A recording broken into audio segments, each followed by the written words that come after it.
Hey you guys, welcome back to another one of my sip and sits. I know it has been months since I've done one. My goal was to do one every month, and I think the last one I did one was in May. I skipped June and now we're almost in August, but I had mentioned in my week 21 pregnancy bump date that I was going to talk to you more about gender disappointment, and I just felt like this is something that should be a conversational piece. So first of all, if you have never seen one of my videos, disclaimer, these are my personal feelings. Please no like attacks or stuff like that, because I know that some people will be like, oh my god, she's ungrateful, she's this, she's that. But I really kind of want to explain to you the mindset I was in last week when we found out our gender of our rainbow baby. So to get started, I always want to preface a little background history. We got married in November 1st of 2014.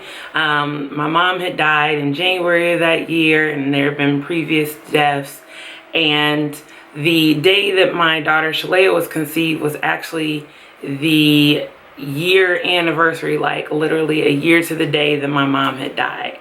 So me being a very left-handed and creative person, really felt like, and my mom was my best friend, so I also have to say that Shalaya was going to represent the relationship that my mom and I had, because I mean, like, some people, they just have a regular mom and daughter relationship, but truly there was nothing that I could not tell my mom. Even when it was difficult, there was nothing I could not tell her. And so that was very special and intimate to me. And when I lost her, it just seemed like I could never get that relationship. But when we found out we were having a girl right before Mother's Day of 2015, we were so excited. And of course I was, because I felt like all these things were a sign that this relationship is special, and she's just going to kind of be a manifestation of all the things that I have prayed for since losing my mom. Well, on October 3rd of 2015, as most of you who've been with me this whole entire time know, that she passed. And with her passing and being stillborn, it was very difficult because it was another loss. So it was the fourth loss within a 3-year span in my immediate family. And at this time, I began to mentally feel like we were being attacked. Our family was being attacked. It's not like there was a lot of people. My grandparents had 3 children. There's 4 grandchildren and 3 great-grandchildren. And just like, my grandparents are dead. My mom died, so left the 2 boys. My uncle's son, his only son, was murdered. So it's just me and my 3 siblings. And then my nephew, and now my daughter, was deceased. So if you look at things, and depending on how you're viewing them, you can think that it's like a spiritual warfare. And what I mean by that is you can feel like your family is being like checked off, because every time it seems like something happens, and it's been like this since about 2007. So it was really hard. It was a lot of emotions that I didn't think I was gonna feel. Just feeling overwhelmed and kind of scared about the future, but trying to press on and be positive. For the most part, I try to be a positive person.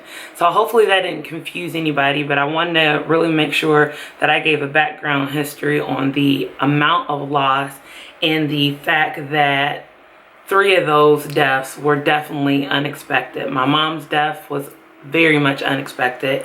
My cousin being murdered was definitely unexpected, and Shalaya dying was definitely unexpected. And so when you have a lot of things that occur, sometimes you don't realize that you've never handled them until something else happens.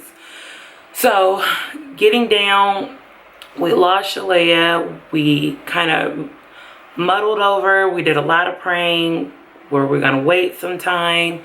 and what were we gonna do exactly, and how we feel about, you know, having another kid before she had been, you know, a year deceased. And it worked out. I believe God has infinite timing. So of course, when we did get pregnant, it was like 5 months after Shalaya had passed, and we have been actively trying. Like I said, if you've been on the channel, you know that I've been making TTC updates and things like that, and then we kept it to ourselves. But I realized in getting pregnant again, and then getting through the first trimester and getting closer to finding out the gender, that I had a gender preference. I didn't know how much I had a gender preference until it got closer. I really wanted another girl. In my mind, I was really becoming fixated. At first, it wasn't a big deal. But I've watched like other YouTubers and, sorry, I have something in my eye, and like different journeys and documentaries on different forums and websites. And I kind of felt like I wanted what I felt was lost. And some people refer to it, they want back what they feel like was taken from them. And it's a very, very thin line with the replacement theory. And if you've never heard of the replacement theory, I always encourage everybody to Google it. But we talk about this in grief group, where you want to replace things that are gone. And so I was always very cautious about not feeling like I was trying to replace Shalaya, because I couldn't. I just wanted a girl. And so we're gonna fast forward to when we found out the gender. So that night I barely slept. I was tossing and turning. I was having like anxiety, like OMG. Our appointment was at 8:40. We got up, got ready. I did not eat anything. I just drank the 32 ounces of water that you need for the ultrasound. And honestly, like, I could feel my PTSD like creeping up. What I mean by that is post-traumatic stress. Everybody has some form of PTSD when losses occur, especially unexpected losses. Generally when it comes to like stillbirths and infant deaths and losses like that, you will experience it. I had it with my mom, so it wasn't like it was my first experience, but I had spent, you know, the latter part of these, at this time, 9.5 months managing it. And just like that, it was like a light switch came on and clicked in. And so I already knew I was very anxious going into the appointment, but I did not know how strongly. And still at this point, I'm telling you no lie, you know, my sip and sits are just straight up to the point and giving you real feelings. I did not realize how strongly I felt. I was still saying, you know, of course the goal is just to have a healthy baby, which I'll get to that towards the end.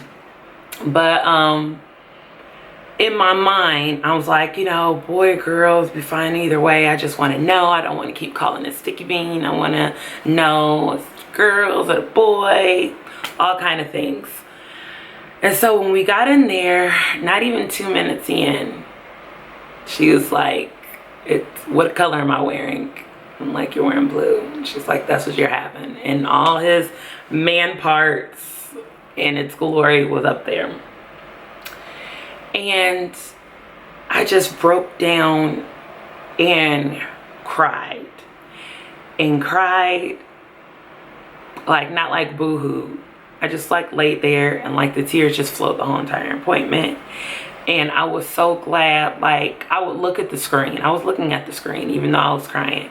I was glad to see a spine and the flickering heartbeats, and to see developing kidneys and all of the things that you look for, and the facial features, and the chambers of the heart were good. I was glad to see all of that. I'll never take that for granted. I am so thankful that God blesses with the opportunity. I know that everybody's not religious, I'm not saying that I'm not thankful whatsoever. So that I don't ever want people to get twisted. And I know that there's a good chance that someone's going to thumb down the video or whatnot, which is okay. I find that a lot of people who disagree are people who just have never gone through it. And again, this is one of those things that I would say, I would never wish on my worst enemy, because when you are pregnant, you want to just be happy all the time. And it was literally like two different conflicting people inside of me. It was one that was just so happy, and then there was one that was just so sad. And one moment one would overtake the other. So one moment I was super happy, and then the next minute, you know, I was super sad. So we got done with the ultrasound. Everything looked good. She couldn't see like one chamber, but she was like, it's no big deal. The doctor will call you with the results. And so we did that. And then we went home, and I just kind of like cried quietly in the car. And then I came home and I got in the bed and I cried some more. And then I started journaling. And I haven't mentioned journaling in a while, but journaling is so beneficial. Because for me, I was trying to figure out why I was crying. Like, this is what I wanted. I've been wanting to know what the gender is. We've had names. I've not wanted to just call it or Sticky Bean. I wanted to call it the name that we, have set for them. And what is stopping me? And so I did some writing, and what I wrote is the key point in this whole entire video. The thing that I was grieving in the midst of the joy was knowing that when you hear it's the opposite gender from what you lost,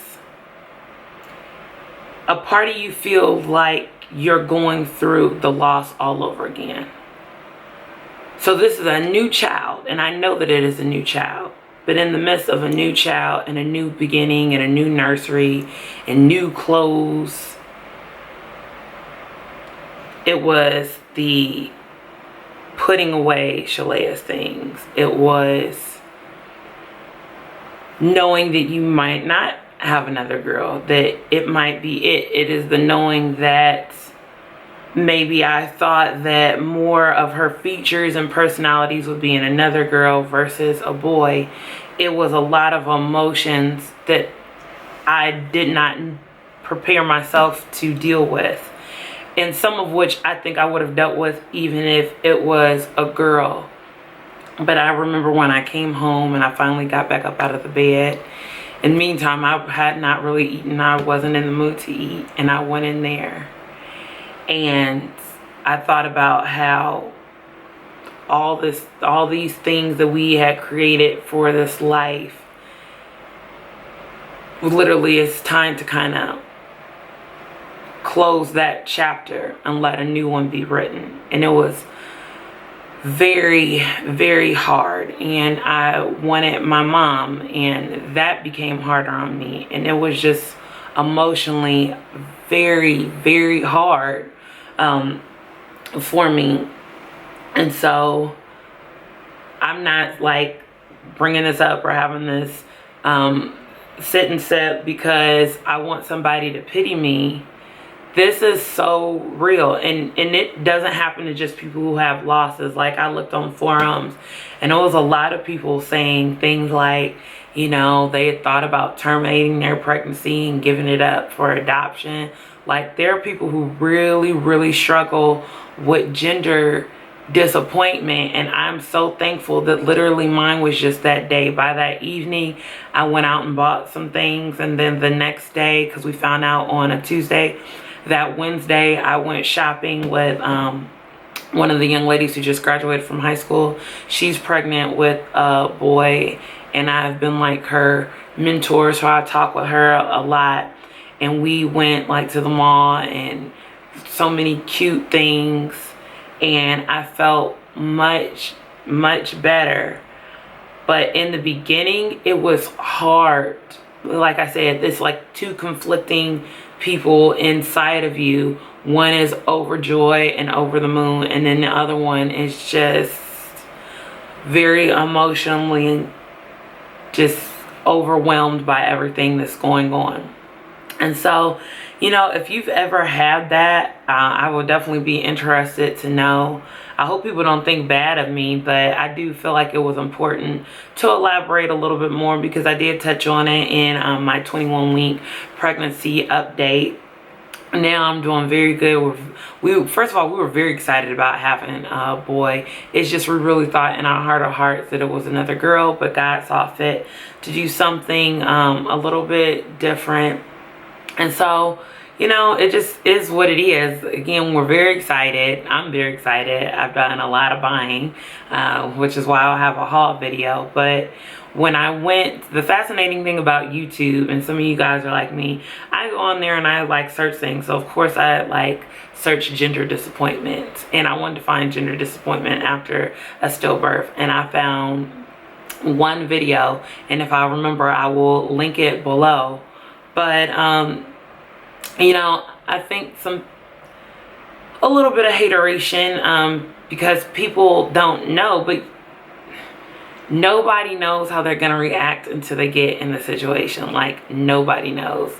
And I told my husband, I was like, I just feel really bad because I wanted to be more excited, but I also needed to be present in that moment, if that makes sense. And to be present is to accept how you're feeling, accept what the situation is, and handle it from that moment on. And I think if I would have not been emotional, if I would have not felt that way, that maybe it would still be bothering me, you know, weeks later, which I don't want to do.